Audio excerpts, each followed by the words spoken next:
Hello and welcome to Office Hours. I'm Dr. Meghan. I'm a board certified physician in internal medicine, lifestyle medicine, and obesity medicine. And this is really important because I regularly prescribe these medications all the time.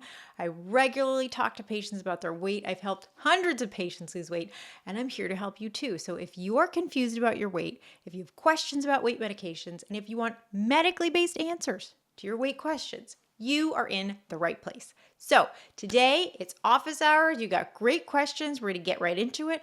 As always, the caveat, I can't answer personal medical questions because I'm not your personal doctor. So if anything skews a little more personal, I'm going to change it a little bit so it's more broadly educationally applicable.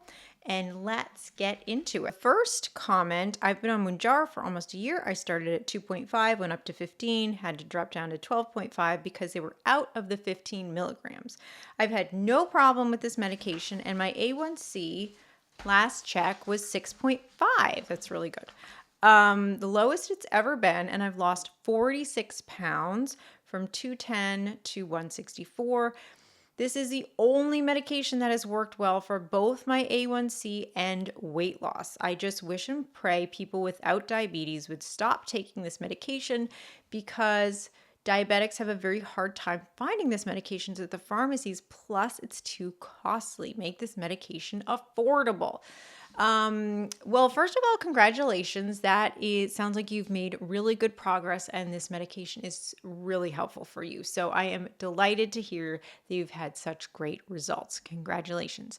There is, I feel, you raise a couple very interesting and important things that I think are important to think about in this broader discussion of weight medication, because some people who have diabetes feel like I'm having a really hard time finding these medications now because people who don't have diabetes are taking it. And I think that, number one, that's frustrating for anybody who can't find their medications. Number two, I think I always like to reframe this because it's not really, because first of all, we didn't really have medications for obesity, and obesity is a medical disease. It's a medical condition like anything else, like high blood pressure, high cholesterol. Like so many people are going to benefit from medically treating their obesity. So just the fact that we have these medications available and approved for people with obesity is really amazing because we didn't have anything like that before. And it's really helping to prevent people from getting things like diabetes. So just as a side note, it's really important that we have these medications now because we didn't have them before, and we really we didn't have a lot of medications as tools to treat obesity. So it's a really good thing that now people with obesity can have access to these medications. However, the real issue is the shortages and the prices. Because yes, people who have diabetes, that can be extremely frustrating. But I always hesitate I like to reframe it because it's not really, I don't see it as like people with diabetes versus people with obesity. Like both camps have medical issues, and both populations should really have access to their prescriptions. So the enemy is not really each other. The issue is the shortages, that we can't make enough to help enough people yet. And that's really just a manufacturing issue. And then the costs. I mean, I'm not going to go into like what people in other countries pay for this medication, but it's really expensive in America, and that's like a whole other issue, but it's incredibly costly. I will also say that if people who are taking diabetes medications like Mounjaro or Ozempic, and they don't have diabetes, they're usually paying out of pocket, and that's just an incredibly, that's can be up to like over $1,000 a month. So not only are people in both populations having a hard time getting their medications, but people with obesity who don't have diabetes are often paying thousands of dollars a month just to help treat their medication. So it really puts everybody in a bind. And the real issue is the pricing and the manufacturing. So thank you so much for writing in, because I think it's a really great jumping off point to start a discussion about how great it is that we have these medications available for more people now, but also the very real logistical issues that are occurring when we have so many people now who would qualify for them, and really just the manufacturing and the cost issue. So thank you so much for that comment. This is a comment. Okay, I've been taking Rybelsus starting at 3 milligrams, step by step went to 14 milligrams for about 6 months total.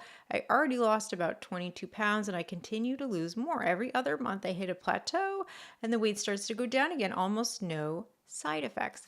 So I wanted to mention this comment because I think it's a good illustrator of outliers, because Rybelsus, it's not approved for weight. I don't prescribe it for people for weight. It's oral semaglutide that is approved for people who have diabetes.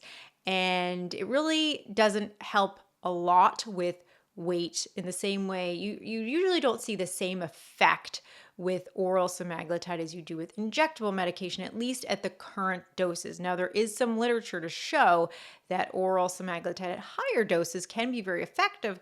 We don't have that commercially available in America yet. So this is really helpful to see that. And I do not know if the commenter has diabetes. I don't know if they're prescribed for weight. I don't really know what the situation going on is, but I think it's always helpful to hear about, the percentage of people that we wouldn't expect them to lose a significant amount of weight, but yet here they are, and they're losing weight on something that is kind of unexpected. So congratulations to you. I hope your health journey continues in a safe manner, and it sounds like it's going very well. All right. Next comment. This is for somebody on Wegovy. I did 0.25 for a month, then 0.5 for 8 months of injections, lost 25 pounds, stopped for 6 months, and gained 15 pounds back. I started oral Wegovy 2 weeks ago and I have increased from 0.25 to 1. I'm still very hungry. Okay. This one I'm a little confused about, because oral Wegovy is Rybelsus, and that is not dosed in the same way. So either the commenter has just kind of mixed up the dosing, or this is an example of like compounded medications where people are getting things that to me don't make sense in terms of how they're dosed. Because if you were switching over, you like the previous commenter, you would really start at a dose of like 3 milligrams and go up to 14.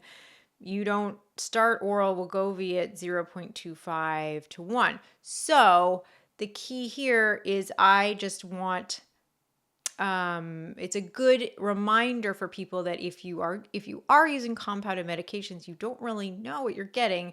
And so also, if this person was having side effects, like they're still hungry, they might be like their appetite might not be well suppressed because I couldn't tell you what they're actually on. So just a good PSA for everybody to make sure you know exactly what you're taking. I always recommend an FDA approved medication prescribed by your physician. And thank you for sharing this because this is a good jumping off point for yet another PSA about compounded medications. Although that might not be what's going on here, but helpful to remember nonetheless. Okay, so for the last 4 years, I've dropped 140 pounds using portion control first, and then I'm going to shorten this one because it is, and it is a little personal, but basically somebody has been using Ozempic and intermittent fasting, and they have had so much success, and then their doctor doesn't want them to lose any more weight, and they're not really sure what to do. So first of all, I would say it's definitely, definitely a conversation between you and your physician. But there are people that, when I have some patients like this, and it's like, okay, time out, pump the brakes. We don't want you to lose any more weight. So you can eat. So I will either think about backing down on their current dose of the medication. Or if someone's also doing something like intermittent fasting, I would probably have there's a lot of different directions you could go with this. So if somebody's doing a lot of lifestyle interventions, you could modify them. You could back down on the dose of what they're taking. I would only do one thing at a time because you really want to see what's having an effect. So you want to be scientific about it. But I do have patients like this, and it's a problem that comes up every so often, and it's not the end of the world, but you do have to be careful. You want to be, you want to have this, maintenance phase, but you don't want their BMI to get too low. And so, usually backing off on that injectable dose is my first go-to, but you could certainly think about starting, I might certainly think about starting with lifestyle changes for that patient. Maybe I would have them stop the intermittent fasting. It depends on the patient, but could certainly think about starting with lifestyle changes first, but just do one thing at a time. So thank you so much for that question. Thank you so much for watching. Like, subscribe, do all the things. If you have questions afterwards, I love hearing them. You can definitely leave them down below. If you want to work with me directly, I will leave that information down below, and please be well.